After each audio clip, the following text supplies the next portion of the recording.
اپنے جواب کے اندر کہی ہیں۔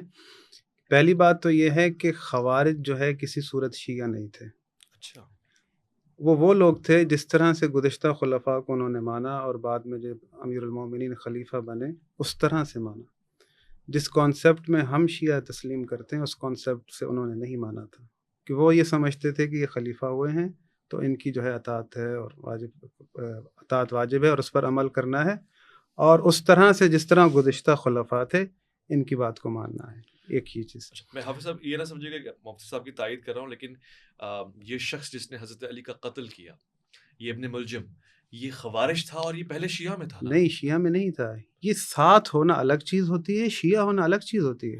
دیکھیں یہاں پہ دو باتوں عرض کروں، کاٹتا ہوں صرف ایک شیعان علی جب اس موقع پر جب علی رضی اللہ عنہ زندہ ہیں، جب اس وقت شیعہ کا لفظ آتا ہے تو یہ وہ لوگ ہوتے ہیں جو حضرت معاویہ رضی اللہ عنہ اور جنگ جمل میں حضرت علی رضی اللہ عنہ کی لشکر میں کھڑا ہوا جو بھی شخص ہے اس کو شیعان علی کہا جاتا ہے۔ بس میری وضاحت یہ آپ کی وضاحت ہے، ہمارے پاس یہ وضاحت نہیں ہے، کیونکہ امیر المومنین جو خلیفہ بنے تھے تو وہ مسلمانوں کے تمام کے خلیفہ تھے، وہ صرف اپنے شیعوں کے خلیفہ نہیں تھے۔ بات سر دراصل کانسیپٹ کی۔ اچھا آپ کہہ رہے ہیں کہ سب کو ہی آنا تھا، سب کو ہی آنا تھا، کیونکہ جن لوگوں نے خلافت کو تسلیم کیا اور وہ سوچ کر تسلیم کیا میں تھا حضرت علی کی رکاب میں، مگر وہ خلافت کے معنوں میں خلافت کے معنوں میں نہیں تھا، ان کے لشکر میں ہونا اس بات کا قطعاً ثبوت نہیں ہے کہ وہ شیعہ علی ہے۔ وہ امیر المومنین کو خلیفہ بلا فصل مانتا ہے، وہ امیر المومنین کو معصوم مانتا ہے، وہ اس طرح سے مان رہا تھا جس طرح گزشتہ خلفاء کو مانا گیا اس نے۔ ٹھیک ہے، اس بات کو آپ سمجھ چکے۔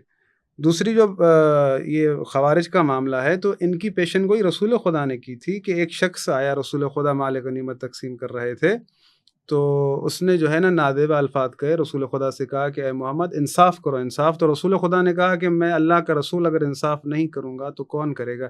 یہ جملہ کہہ کر وہ چلا گیا مسجد کے اندر، نماز پڑھنا شروع کر دی۔ تو حضرت عمر نے کہا کہ یا رسول اللہ اجازت دے میں اس کی گردن اتاروں، تو رسول خدا نے کہا کہ نہیں، تمہیں اس کا اختیار نہیں ہے۔ پھر حضرت ابوبکر نے کہا، شاید پہلے حضرت ابوبکر نے کہا یا حضرت عمر نے، تو رسول خدا نے کہا کہ اس شخص کی ایک جماعت نکلے گی جو قرآن بہت اچھا پڑھیں گے، خوبصورت پڑھیں گے، لیکن قرآن ان کے حلق سے نیچے نہیں اترے گا، انہیں وہ قتل کرے گا جو میری جوتیوں کو یا گانٹھ رہا ہے، مطلب وہ سی رہے تھے۔ تو سب لوگوں نے دیکھا کہ وہ حضرت امیر المومنین علی ابن ابی طالب تھے۔ تو معرفت کے ساتھ خلیفہ خدا کو پہچاننا اور ہے، ساتھ ہونا اور چیز ہوتی ہے۔ یہاں پر جو دوسری بات